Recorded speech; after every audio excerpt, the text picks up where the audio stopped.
ಬೆಳಗಾವಿಯಲ್ಲಿ ಕೃಷ್ಣಾ ನದಿ ಕಣ್ಣೀರು ತರಿಸುತ್ತಿರುವುದು ಹೇಗೆ? ಘಟಪ್ರಭಾ ತುಂಗಭದ್ರಾ ಆರ್ಭಟಕ್ಕೆ ಮಳೆಯಲ್ಲೂ ಜನ ಬೆವರಿದ್ದು ಹೇಗೆ? ಪ್ರವಾಹದ ಪ್ರಹಾರಕ್ಕೆ ಅನ್ನದಾತ ಕಂಗಾಲಾಗಿದ್ದು ಹೇಗೆ? ಇದೆಲ್ಲವನ್ನು ನೋಡೋಣ ಬೆಳಗಾವಿಗೆ ಕಂಟಕ ಕರ್ನಾಟಕ ಎಕ್ಸ್‌ಪ್ರೆಸ್‌ನಲ್ಲಿ. ರಾಜ್ಯದಲ್ಲಿ ಸುರಿಯುತ್ತಿರುವ ಮಹಾಮಳೆಯಿಂದಾಗಿ ಉತ್ತರ ಕರ್ನಾಟಕದ ಜನರು ವಿಲವಿಲ ಅಂತಿದ್ದಾರೆ. ವರುಣನ ಕೋಪ, ನದಿಗಳ ಆರ್ಭಟ, ಡ್ಯಾಂಗಳ ಬೋರ್ಗರ್ತಕ್ಕೆ ಸಂಕಷ್ಟಗಳ ಪ್ರವಾಹವೇ ಸೃಷ್ಟಿಯಾಗಿದೆ. ತುಂಗಭದ್ರಾ, ಘಟಪ್ರಭಾ, ಕೃಷ್ಣಾ ನದಿ ಕಡುಕೋಪಕ್ಕೆ ಜನರು ಕಂಗಾಲಾಗಿ ಹೋಗಿದ್ದಾರೆ. ಪ್ರವಾಹದ ಪ್ರಹಾರಕ್ಕೆ ಬೆಳಗಾವಿಯ ಜನರು ಮಳೆಯಲ್ಲೂ ಬೆವೆತು ಹೋಗಿದ್ದಾರೆ. ಅಪಾರ ಬೆಳೆ ಜಲಾಸುರನ ಪಾಲಾಗಿದ್ದು ಅನ್ನದಾತರು ಕಣ್ಣೀರ ಪ್ರವಾಹ ಹರಿಸುತ್ತಿದ್ದಾರೆ. ಕುಂದಾನಗರಿ ಬೆಳಗಾವಿಯಲ್ಲಿ ಮಹಾಮಳೆ ಸಂಕಷ್ಟಗಳ ಪ್ರವಾಹವನ್ನೇ ತರಿಸುತ್ತಿದೆ. ಬೆಳಗಾವಿಯಲ್ಲಿ ಘಟಪ್ರಭೆ ಆರ್ಭಟಕ್ಕೆ ಅಲ್ಲೋಲ ಕಲ್ಲೋಲವೇ ಸೃಷ್ಟಿಯಾಗಿದೆ. ಅಪಾಯದ ಮಟ್ಟವನ್ನು ಮೀರಿ ಘಟಪ್ರಭಾ ನದಿಯು ಹರಿತಾ ಇದೆ. ಮೂಡಲ್ಗಿ ಸುಣದೋಳಿ ಗ್ರಾಮದ ಸೇತುವೆ ಮುಳುಗಡೆಯಾಗಿದ್ದು ಸುಣದೋಳಿ ಗ್ರಾಮದ ಜನರಿಗೆ ನೆರೆ ನಡುಕ ಶುರುವಾಗಿದೆ. ಘಟಪ್ರಭೆ ನದಿಯ ಕಡುಕೋಪಕ್ಕೆ ಬೆಳಗಾವಿಯ ಜಿಲ್ಲೆಯ ಜನರು ದಿಕ್ಕೆಟ್ಟು ಕೂತಿದ್ದಾರೆ.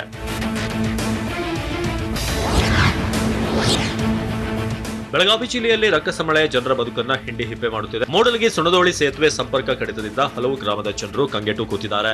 ಬೆಳಗಾವಿ ಜಿಲ್ಲೆಯ ಮೂಡಲ್ಗಿ ತಾಲೂಕಿನ ಸುಣದೋಳಿ ಗ್ರಾಮವನ್ನ ಘಟಪ್ರಭಾ ನದಿ ಸುತ್ತುವರೆದಿದೆ. ಅಪಾರ ಪ್ರಮಾಣದ ಬೆಳೆಯನ್ನ ಈಗಾಗಲೇ ಜಲಾಸುರ ನುಂಗಿ ಹಾಕಿದ್ದಾನೆ. ರಣಮಳೆ ಆರ್ಭಟ ಮುಂದುವರೆದರೆ ಮತ್ತಷ್ಟು ಸಂಕಷ್ಟಗಳ ಪ್ರವಾಹ ಸೃಷ್ಟಿಯಾಗುವ ನಡುಕ ಶುರುವಾಗಿದೆ. ಸುಣದೋಳಿ ಗ್ರಾಮದಲ್ಲಿ ಭಾರಿ ಪ್ರಮಾಣದಲ್ಲಿ ಬೆಳೆ ಸರ್ವನಾಶವಾಗಿದ್ದು ರೈತರು ಕಣ್ಣೀರ ಪ್ರವಾಹ ಹರಿಸುತ್ತಿದ್ದಾರೆ.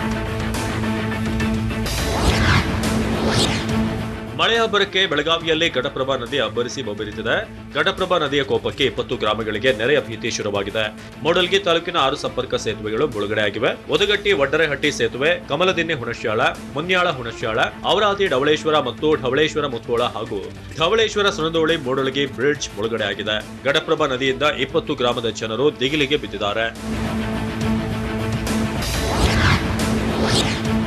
ಉತ್ತರ ಕರ್ನಾಟಕ ಭಾಗದಲ್ಲಿ ರಣಚಂಡಿ ಮಳೆ ಹೊತ್ತು ತರುತ್ತಿರುವಂತಹ ಅವಾಂತರಗಳು ಒಂದಾ ಎರಡ. ಬೆಳಗಾವಿಯಲ್ಲಿ ಘಟಪ್ರಭಾ ನದಿ ಅಪಾಯದ ಮಟ್ಟವನ್ನು ಮೀರಿ ಹರಿಯುತ್ತಿದೆ. ನದಿಯ ಅಕ್ಕಪಕ್ಕದ ಜಮೀನುಗಳಿಗೆ ನೀರು ನುಗ್ಗಿದ್ದು ಅಪಾರ ಪ್ರಮಾಣದ ಬೆಳೆ ಜಲಾಸುರನ ಪಾಲಾಗಿದೆ. ನೇಗಿಲುಯೋಗಿ ಬೆಳೆದಿದ್ದ ಕಬ್ಬು, ಭತ್ತ, ಶೇಂಗಾ ಮತ್ತು ಮೆಕ್ಕೆಜೋಳ ನೀರು ಪಾಲಾಗಿವೆ. ನೀರಿನಲ್ಲಿ ನೂರಾರು ವಿದ್ಯುತ್ ಕಂಬಗಳು ಮುಳುಗಿವೆ. ಘಟಪ್ರಭಾ ನದಿಗೆ 29,000 ಕ್ಯೂಸೆಕ್ ನೀರು ಒಳಹರಿವು ಇದೆ. ನದಿ ದಂಡೆ ಮೇಲಿನ ಸಣ್ಣ ಪುಟ್ಟ ದೇಗುಲಗಳು ಮುಳುಗಡೆಯಾಗಿವೆ. ಮಹಾರಾಷ್ಟ್ರದಲ್ಲಿ ಸುರಿಯುತ್ತಿರುವ ಮಳೆ ಉತ್ತರ ಕರ್ನಾಟಕದ ಜನರನ್ನ ಕಂಗೆಡುವಂತೆ ಮಾಡಿದೆ. ವರ್ಣಾಘಾತಕ್ಕೆ ಕೊಯ್ನಾ ಜಲಾಶಯ ಫುಲ್ ಭರ್ತಿಯಾಗಿದೆ. ಕೊಯ್ನಾ ಅಣೆಕಟ್ಟಿನಿಂದ 10,000 ಕ್ಯೂಸೆಕ್ ನೀರು ರಿಲೀಸ್ ಮಾಡಲಾಗಿದೆ. ರಾಜ್ಪುರ್ ಬ್ಯಾರೇಜ್ನಿಂದ ಕೃಷ್ಣಾ ನದಿಗೆ ನೀರು ಬಿಡುಗಡೆ ಮಾಡಲಾಗಿದ್ದು ನದಿ ಪಾತ್ರದ ಜನ ನಡುಗಿ ಹೋಗಿದ್ದಾರೆ. ಕೃಷ್ಣಾ ನದಿಗೆ ಒಟ್ಟು 1.75 ಲಕ್ಷ ಕ್ಯೂಸೆಕ್ ನೀರು ರಿಲೀಸ್ ಮಾಡಿದ್ರಿಂದ ಬೆಳಗಾವಿ ಜಿಲ್ಲೆಯ ಚಿಕ್ಕೋಡಿ ಭಾಗದಲ್ಲಿ ಪ್ರವಾಹದ ಭೀತಿ ಶುರುವಾಗಿದೆ. ನದಿ ಪಾತ್ರದ ಜನರು ಆತಂಕದಲ್ಲೇ ಕಾಲ ಕಳೆಯುತ್ತಿದ್ದಾರೆ.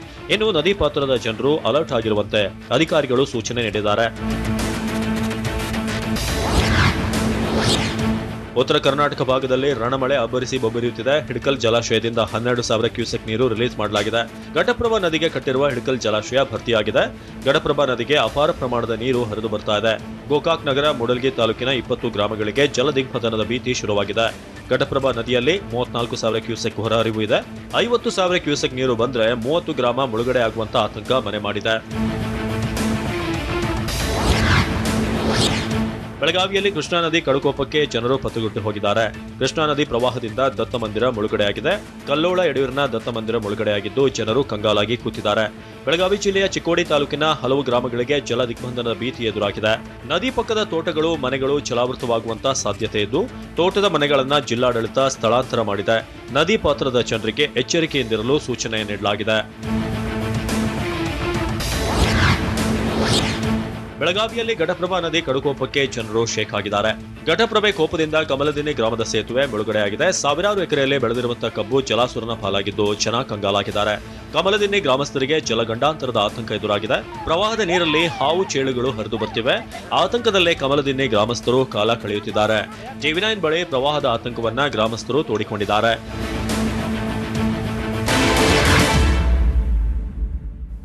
ವರುಣನ ಕೋಪಕ್ಕೆ ಉತ್ತರ ಕರ್ನಾಟಕದಲ್ಲಿ ಅಲ್ಲೋಲ ಕಲ್ಲೋಲ ಸೃಷ್ಟಿಯಾಗಿದ್ದು ಹೇಗೆ? 56 ಹಳ್ಳಿಗಳಿಗೆ ಜಲಾಸುರ ದಿಗ್ಬಂಧನ ವಿಧಿಸಿದ್ದು ಎಲ್ಲಿ?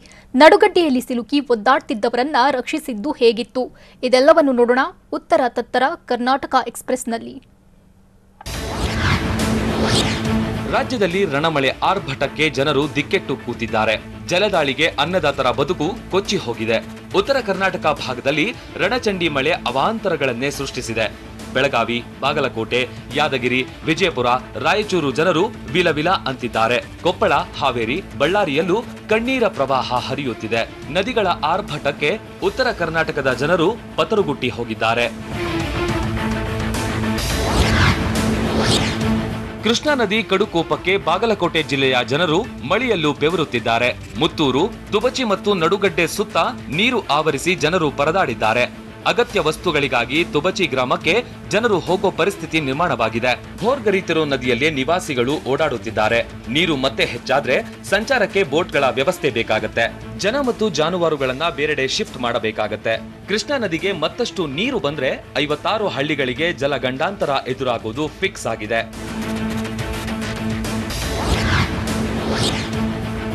ಮಹಾಮಳೆಯಿಂದಾಗಿ ತುಂಗಭದ್ರಾ ನದಿ ಭೋರ್ಗರೆಯುತ್ತಿದೆ. ತುಂಗಭದ್ರಾ ನದಿ ಕಡುಕೋಪಕ್ಕೆ ದೇವರಿಗೂ ಜಲ ದಿಗ್ಬಂಧನವಾಗಿದೆ.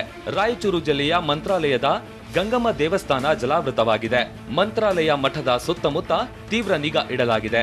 ಭಕ್ತರ ಪುಣ್ಯ ಸ್ನಾನಕ್ಕೆ ಆಡಳಿತ ಮಂಡಳಿ ನಿಷೇಧ ಹೇರಿದೆ. ಭಕ್ತರಿಗಾಗಿ ತಾತ್ಕಾಲಿಕ ಸ್ನಾನ ಘಟ್ಟಗಳನ್ನ ನಿರ್ಮಿಸಲಾಗಿದೆ. ಮುನ್ನೆಚ್ಚರಿಕೆ ಕ್ರಮವಾಗಿ ಅಂಬಿಗರನ್ನು ನಿಯೋಜಿಸಲಾಗಿದೆ. ಗಂಗಮ್ಮ ದೇವಸ್ಥಾನದ ಬಳಿ ಭಕ್ತರು ಹೋಗದಂತೆ ನಿರ್ಬಂಧ ಹೇರಲಾಗಿದೆ.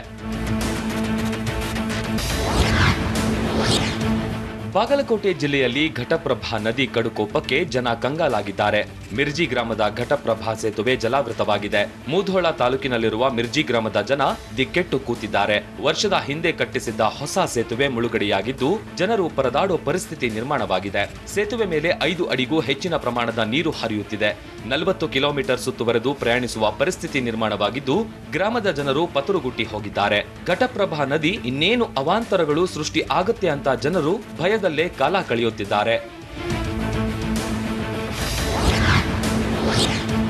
ಪಶ್ಚಿಮ ಘಟ್ಟ ಭಾಗದಲ್ಲಿ ಮಳೆ ಅಬ್ಬರಿಸಿ ಬೊಬ್ಬಿರಿಯುತ್ತಿರುವುದರಿಂದ ಉತ್ತರ ಕರ್ನಾಟಕ ಭಾಗದ ಜನರು ವಿಲವಿಲ ಅಂತಿದ್ದಾರೆ.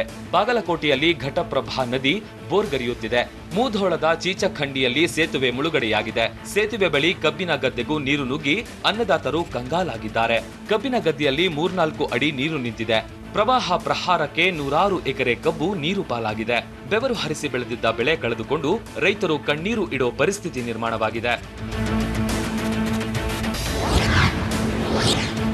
ಉತ್ತರ ಕರ್ನಾಟಕ ಭಾಗದಲ್ಲಿ ಕೃಷ್ಣಾ ನದಿಯ ಕಡುಕೋಪಕ್ಕೆ ಜನರು ದಿಗಿಲಿಗೆ ಬಿದ್ದಿದ್ದಾರೆ. ಕೃಷ್ಣಾ ನದಿಯಲ್ಲಿ ನೀರಿನ ಹರಿವು ಕ್ಷಣ ಕ್ಷಣಕ್ಕೂ ಹೆಚ್ಚಾಗುತ್ತಿದೆ. ಬೆಳಗಾವಿ ಜಿಲ್ಲೆಯ ಹಿಪ್ಪರಗಿ ಬ್ಯಾರೇಜ್ನಿಂದ ಅಪಾರ ಪ್ರಮಾಣದ ನೀರು ರಿಲೀಸ್ ಮಾಡಲಾಗ್ತಿದೆ. ನದಿಯಿಂದ 1,59,000 ಕ್ಯೂಸೆಕ್ ನೀರು ಹೊರಕ್ಕೆ ಬಿಡಲಾಗಿದೆ. ಮಹಾರಾಷ್ಟ್ರದ ಕೃಷ್ಣಾ ಜಲಾನಯನ ಪ್ರದೇಶದಲ್ಲಿ ಭಾರೀ ಮಳೆಯಾಗುತ್ತಿದೆ. ರಬಕವಿ ಬನಹಟ್ಟಿ ತಾಲೂಕಿನ ಹಿಪ್ಪರಗಿ ಜಲಾಶಯ ಭರ್ತಿಯಾಗಿದೆ. ಕೃಷ್ಣಾ ತೀರದಲ್ಲಿ ಆತಂಕ ಹೆಚ್ಚಾಗಿದೆ. ವಿಜಯಪುರ ಜಿಲ್ಲೆಯಲ್ಲೂ ಮಹಾಮಳೆ ಅಬ್ಬರಿಸಿ ಬೊಬ್ಬಿರಿಯುತ್ತಿದೆ. ವಿಜಯಪುರದ ಆಲಮಟ್ಟಿ ಜಲಾಶಯದಲ್ಲಿ ಒಳಹರಿವು ಹೆಚ್ಚಾಗಿದೆ. ಡ್ಯಾಂನ 26 ಕ್ರಸ್ಟ್ ಗೇಟ್ ಮೂಲಕ 2 ಲಕ್ಷ ಕ್ಯೂಸೆಕ್ ನೀರು ಬಿಡುಗಡೆ ಮಾಡಲಾಗಿದೆ. ಆಲಮಟ್ಟಿಯಿಂದ ಯಾದಗಿರಿಯ ಬಸವಸಾಗರಕ್ಕೆ ನೀರು ರಿಲೀಸ್ ಮಾಡಲಾಗಿದ್ದು ಬಸವಸಾಗರ ನದಿ ಪಾತ್ರದ ಗ್ರಾಮಗಳಲ್ಲಿ ಪ್ರವಾಹ ಆತಂಕ ಮನೆ ಮಾಡಿದೆ.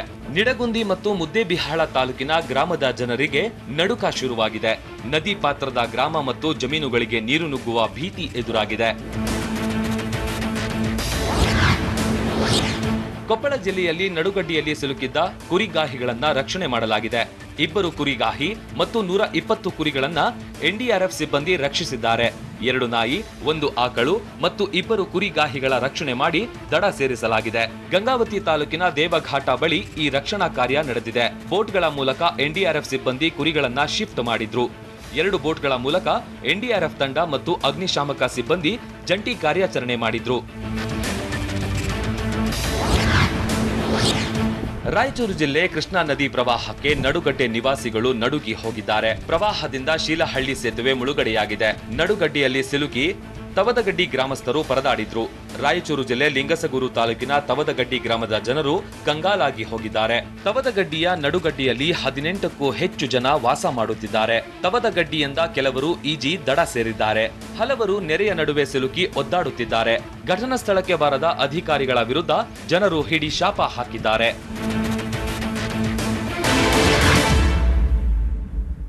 ಶಿವಮೊಗ್ಗದಲ್ಲಿ ಮಹಾಮಳೆ ಸಂಕಷ್ಟಗಳನ್ನ ತರಿಸಿದ್ದು ಹೇಗೆ? ಕಾಫಿನಾಡಿನ ಜನರನ್ನ ವರುಣರಾಯ ಕಂಗೆಡಿಸಿದ್ದು ಹೇಗಿತ್ತು? ಕೊಡಗು ಹಾಸನದಲ್ಲಿ ಆಗಿರೋ ಅವಾಂತರಗಳು ಏನು? ಇದೆಲ್ಲವನ್ನು ನೋಡೋಣ ಮಲೆನಾಡಿಗೆ ಮಹಾಘಾತ ಕರ್ನಾಟಕ ಎಕ್ಸ್‌ಪ್ರೆಸ್‌ನಲ್ಲಿ. ಚಿಕ್ಕಮಗಳೂರು ಜಿಲ್ಲೆಯಲ್ಲಿ ಮಳೆ ಆರ್ಭಟಕ್ಕೆ ಮದಗದ ಕೆರೆ ಧುಮ್ಮುಕ್ತಿದೆ. ಕೆರೆಯ ಮನಮೋಹಕ ದೃಶ್ಯ ಟಿವಿ ಡ್ರೋನ್ ಕ್ಯಾಮೆರಾದಲ್ಲಿ ಸೆರೆಯಾಗಿದೆ. ಚಿಕ್ಕಮಗಳೂರು ಜಿಲ್ಲೆ ಕಡೂರು ತಾಲೂಕಿನಲ್ಲಿರುವ ಮದಗದ ಕೆರೆ ಭೋರ್ಗರೆಯುತ್ತಿದೆ. ಹಸಿರಸಿರಿ ನಡುವೆ ಬೆಟ್ಟಗಳ ಸಾಲುಗಳನ್ನ ಸೀಳಿ ನೀರು ಬರ್ತಿದೆ. ಮದಗದ ಕೆರೆಯ ರುದ್ರರಮಣೀಯ ದೃಶ್ಯ ಕಣ್ಮನ ತಣಿಸುವಂತಿದೆ. ಕಾಫಿನಾಡು ಚಿಕ್ಕಮಗಳೂರು ಜಿಲ್ಲೆಯಲ್ಲಿ ಮಳೆ ಅವಾಂತರಗಳ ಸುರಿಮಳೆಯನ್ನೇ ತರಿಸುತ್ತಿದೆ. ಮದಗದ ಕೆರೆ ಆರ್ಭಟಕ್ಕೆ ಜನ ಕಂಗಾಲಾಗಿದ್ದಾರೆ. ಹಲವು ಗ್ರಾಮಗಳಿಗೆ ಜಲಾಸುರ ಎಂಟ್ರಿ ಕೊಟ್ಟಿದ್ದು ಅಪಾರ ಬೆಳೆ ಸರ್ವನಾಶವಾಗಿದೆ. ಮದಗದ ಕೆರೆ ಆರ್ಭಟಕ್ಕೆ ಸಾವಿರಾರು ಎಕರೆಯಲ್ಲಿದ್ದ ಬೆಳೆ ನಾಶವಾಗಿದೆ. ಹಲವು ಮದಗದ ಕೆರೆ ನೀರು ಮನೆಗಳಿಗೆ ಎಂಟ್ರಿ ಕೊಟ್ಟಿದೆ. ಮುಳ್ಳಯ್ಯನಗಿರಿ ಭಾಗದಲ್ಲಿ ರಣಮಳೆ ಹೆಚ್ಚಾದರೆ ಪ್ರವಾಹದ ಆತಂಕ ಮನೆ ಮಾಡಿದೆ.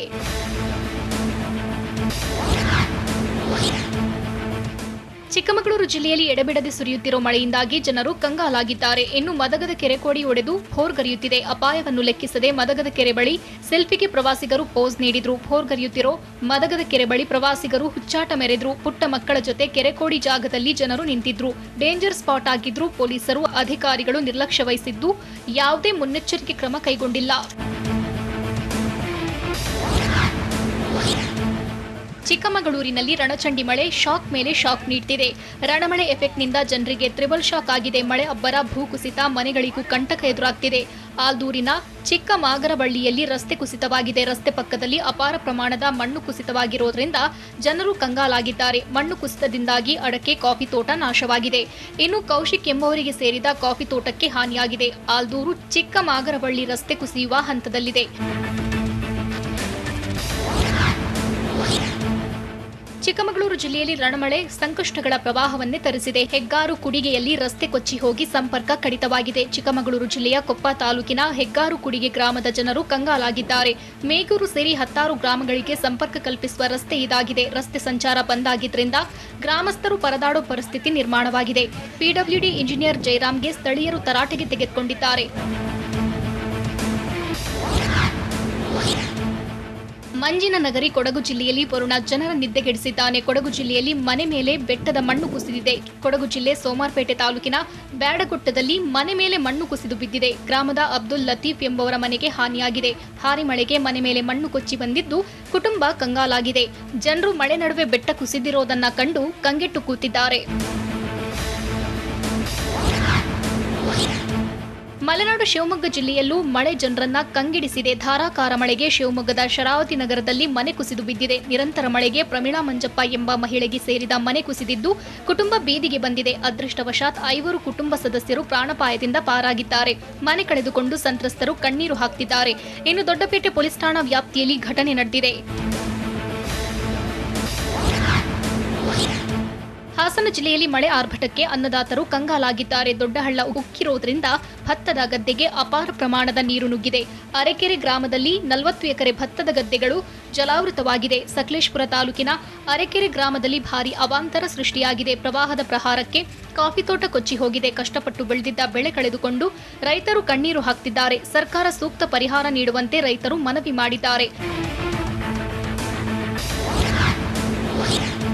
ಉತ್ತರ ಕನ್ನಡ ಜಿಲ್ಲೆಯಲ್ಲಿ ವರುಣ ಅಬ್ಬರಿಸಿ ಬೊಬ್ಬಿರುತ್ತಿದ್ದಾನೆ. ಮಳೆಯಿಂದಾಗಿ ಜಲಪಾತಗಳಿಗೆ ಜೀವಕಳೆ ಬಂದಿದೆ. ಉತ್ತರ ಕನ್ನಡ ಜಿಲ್ಲೆ ಹೊನ್ನಾವರದಲ್ಲಿರುವ ಬಂಗಾರ ಕುಸುಮ ಜಲಪಾತಕ್ಕೆ ಜೀವಕಳೆ ಬಂದಿದೆ. ಹಾಲ್ನೊರೆಯಂತೆ ಜಲಪಾತ ಧುಮ್ಮುಕ್ತಿದೆ. ಫಾಲ್ಸ್ ನೋಡಲು ಪ್ರವಾಸಿಗರ ದಂಡೆ ಹರಿದು ಬರ್ತಿದೆ. ಇನ್ನೊಂದು ಕಡೆ ಸೂಕ್ತ ರಸ್ತೆ ಇಲ್ಲದೆ ಪ್ರವಾಸಿಗರು ಪರದಾಡ್ತಿದ್ದಾರೆ. ಜಲಪಾತದ ಅಭಿವೃದ್ಧಿಗೆ ಜನಪ್ರತಿನಿಧಿಗಳು, ಅಧಿಕಾರಿಗಳು ಮುಂದಾಗಬೇಕು ಅಂತ ಸ್ಥಳೀಯರು ಆಗ್ರಹಿಸಿದ್ದಾರೆ. ಬೆಂಗಳೂರಿನಲ್ಲಿ ಈದ್ಗಾ ಮೈದಾನಕ್ಕೆ ಖಾಕಿ ಕೋಟೆ ಸುತ್ತುವರೆದಿದ್ದು ಹೇಗೆ? ಸಿಎಂ ಬೊಮ್ಮಾಯಿಗೆ ಸಿದ್ದರಾಮಯ್ಯ ಪ್ರಶ್ನೆಗಳ ಬಾಂಬ್ ಹಾಕಿದ್ದು ಹೇಗೆ? ಬೆಂಗಳೂರಿನಲ್ಲಿ ಯುವಕನ ಭೀಕರ ಮರ್ಡರ್ ಮಾಡಿದ್ದು ಹೇಗೆ? ಇದೆಲ್ಲವನ್ನು ನೋಡೋಣ ಬೆಂಗಳೂರು ಕರ್ನಾಟಕ ಎಕ್ಸ್‌ಪ್ರೆಸ್‌ನಲ್ಲಿ. ಬೆಂಗಳೂರಿನ ಚಾಮರಾಜಪೇಟೆ ಮೈದಾನದಲ್ಲಿ ಪೊಲೀಸ್ ಬಿಗಿ ಬಂದೋಬಸ್ತ್ ನಿಯೋಜಿಸಲಾಗಿದೆ. ಮೈದಾನದಲ್ಲಿ ಕಂದಾಯ ಇಲಾಖೆ ಮಾತ್ರ ಧ್ವಜಾರೋಹಣ ಮಾಡುವುದಕ್ಕೆ ಅವಕಾಶವಿದೆ. ಶಾಸಕರು, ಸಂಸದರು, ಸಂಘಟನೆಗಳಿಗೆ ಅವಕಾಶ ಇರುವುದಿಲ್ಲ. ಈದ್ಗಾ ಮೈದಾನದಲ್ಲಿ ಬೇರೆಯವರು ಧ್ವಜಾರೋಹಣ ಮಾಡಲು ಅವಕಾಶವಿಲ್ಲ. ಕಂದಾಯ ಇಲಾಖೆ ಸ್ಪಷ್ಟನೆ ಬೆನ್ನಲ್ಲೇ ಪೊಲೀಸ್ ಬಿಗಿ ಭದ್ರತೆ ನಿಯೋಜಿಸಲಾಗಿದೆ. ಈದ್ಗಾ ಮೈದಾನದ ಸುತ್ತ ಪೊಲೀಸರು ಹದ್ದಿನ ಕಣ್ಣಿಟ್ಟಿದ್ದಾರೆ.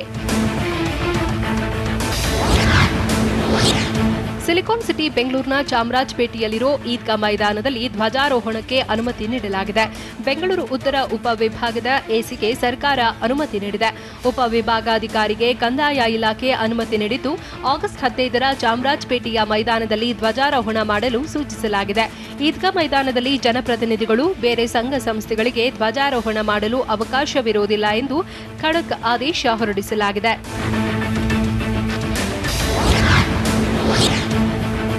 ಬೆಂಗಳೂರಿನಲ್ಲಿ 75ನೇ ಸ್ವಾತಂತ್ರ್ಯ ಅಮೃತ ಮಹೋತ್ಸವಕ್ಕೆ ಸಕಲ ಸಿದ್ಧತೆ ಮಾಡಿಕೊಳ್ಳಲಾಗಿದೆ.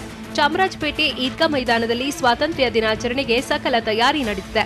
ಬೆಂಗಳೂರಿನ ಚಾಮರಾಜಪೇಟೆಯಲ್ಲಿ ಹೈ ಅಲರ್ಟ್ ಕೈಗೊಳ್ಳಲಾಗಿದೆ. ಚಾಮರಾಜಪೇಟೆಯಲ್ಲಿ ಪೊಲೀಸ್ ಪಡೆ ರೂಟ್ ಮಾರ್ಚ್ ಮಾಡಿದ್ರು. ಸಿವಿಲ್ ಪೊಲೀಸ್, ಸ್ವಾಟ್ ಪಡೆ ಪರೇಡ್ ಮಾಡಿದ್ರು. ವಿಶೇಷ ತರಬೇತಿಯುಳ್ಳ ಕಮಾಂಡೋ ಪಡೆ ಈ ಸ್ವಾಟ್ ಆಗಿದ್ದು, ಸುಮಾರು 500ಕ್ಕೂ ಹೆಚ್ಚು ಪೊಲೀಸರು ರೂಟ್ ಮಾರ್ಚ್ ಮಾಡಿದ್ರು. ಬೆಂಗಳೂರಲ್ಲಿ ಯುವಕನ ಭೀಕರ ಮರ್ಡರ್ ಮಾಡಲಾಗಿದೆ. ಬೆಂಗಳೂರಿನಲ್ಲಿ ಕಾಲೇಜು ಯುವಕನ ಬರ್ಬರ ಹತ್ಯೆ ಮಾಡಿ ಅಟ್ಟಹಾಸ ಮೆರೆಯಲಾಗಿದೆ. 18 ವರ್ಷದ ಅರ್ಬಾಜ್ ಎಂಬಾತನನ್ನ ಹತ್ಯೆಗೈದು ದುಷ್ಕರ್ಮಿಗಳು ಪರಾರಿಯಾಗಿದ್ದಾರೆ. ನಿನ್ನೆ ಕಾಲೇಜ್ ಫೆಸ್ಟ್ನಲ್ಲಿ ವಿದ್ಯಾರ್ಥಿಗಳ ನಡುವೆ ಜಗಳ ಆಗಿತ್ತಂತೆ. ಗಲಾಟೆ ವಿಚಾರಕ್ಕೆ ಅರ್ಬಾಜ್ ಕೊಲೆ ಮಾಡಿರುವ ಶಂಕೆ ವ್ಯಕ್ತವಾಗಿದೆ. ಕೆಜಿಹಳ್ಳಿ ಪೊಲೀಸ್ ಠಾಣಾ ವ್ಯಾಪ್ತಿಯಲ್ಲಿ ಘಟನೆ ನಡೆದಿದೆ.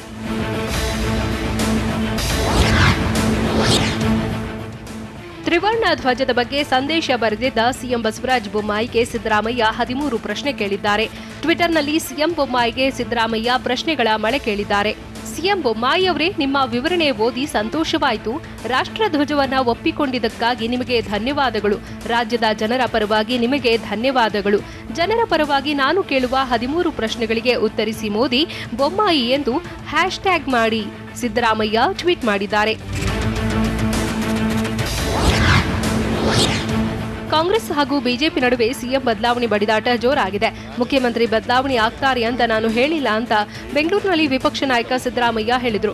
ಇಲ್ಲಿಯವರೆಗೆ ಬದಲಾವಣೆ ಮಾಡಿಲ್ಲ, ಇನ್ನೇನ್ ಮಾಡ್ತಾರೆ, ಅವರೆಲ್ಲ ಆರ್ಎಸ್ಎಸ್ ಕೈಗೊಂಬೆ, ಅವರೇನ್ ಹೇಳ್ತಾರೆ ಅಂತ ಬೆಂಗಳೂರಿನಲ್ಲಿ ವಿಪಕ್ಷ ನಾಯಕ ಸಿದ್ದರಾಮಯ್ಯ ಬಿಜೆಪಿಗೆ ಟಕ್ಕರ್ ಕೊಟ್ರು. 75ನೇ ಸ್ವಾತಂತ್ರ್ಯ ಅಮೃತ ಮಹೋತ್ಸವ ಆಚರಿಸುತ್ತಿದ್ದೇವೆ. ಇವತ್ತಿಗೂ ಸಾಮಾಜಿಕ ಮತ್ತು ಆರ್ಥಿಕ ಅಸಮಾನತೆ ಇದೆ ಅಂತ ಬೆಂಗಳೂರಿನಲ್ಲಿ ವಿಪಕ್ಷ ನಾಯಕ ಸಿದ್ದರಾಮಯ್ಯ ಹೇಳಿದರು. ಸಂವಿಧಾನ ಉಳಿವಿಗಾಗಿ ದೇಶದೆಲ್ಲೆಡೆ ಚರ್ಚೆ ಆಗಬೇಕು. ನಾನು ಸಾಮಾಜಿಕ ನ್ಯಾಯ ಕೊಡಿಸುವ ಕೆಲಸ ಮಾಡಿದ್ದೇನೆ. ಎಲ್ಲ ಜಾತಿಯವರಿಗೂ ನ್ಯಾಯ ಕೊಡುವ ಕೆಲಸ ಮಾಡಿದ್ದೇನೆ.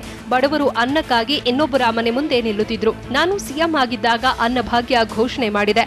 5 ವರ್ಷಗಳಲ್ಲಿ 82,000 ಕೋಟಿ ಖರ್ಚು ಮಾಡಿದ್ದೆವು ಅಂತ ಸಿದ್ದರಾಮಯ್ಯ ಹೇಳಿದರು. ಸಿದ್ದರಾಮಯ್ಯ ಏನು ಬಿಚ್ಚಿಡುತ್ತಾರೋ ಬಿಚ್ಚಿಡ್ಲಿ ಅಂತ ಬೆಂಗಳೂರಿನಲ್ಲಿ ಆರೋಗ್ಯ ಸಚಿವ ಡಾಕ್ಟರ್ ಕೆ ಸುಧಾಕರ್ ಟಾಂಗ್ ಕೊಟ್ರು. ಅವರ ಕತೆ ನನಗೂ ಗೊತ್ತಿದೆ, ನನ್ನ ಕತೆ ಅವರಿಗೂ ಗೊತ್ತಿದೆ. ಅದು ನಮ್ಮಿಬ್ಬರಲ್ಲೇ ಇದ್ದರೆ ಒಳ್ಳೆಯದು. ಮಾಜಿ ಸಿಎಂ ಸಿದ್ದರಾಮಯ್ಯನವರು ಈ ಹಿಂದೆ ಗುರುಗಳಾಗಿದ್ದವರು.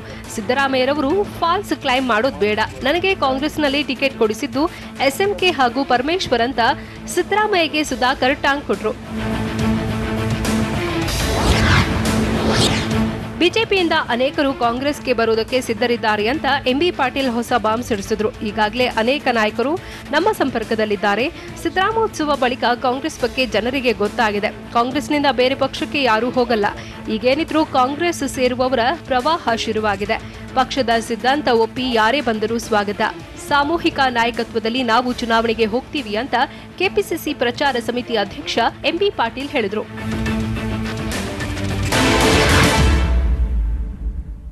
ಮತ್ತಷ್ಟು ಅಪ್ಡೇಟ್ಸ್ ನೋಡೋಣ ಸಮಗ್ರ ಕರ್ನಾಟಕ ಎಕ್ಸ್‌ಪ್ರೆಸ್‌ನಲ್ಲಿ.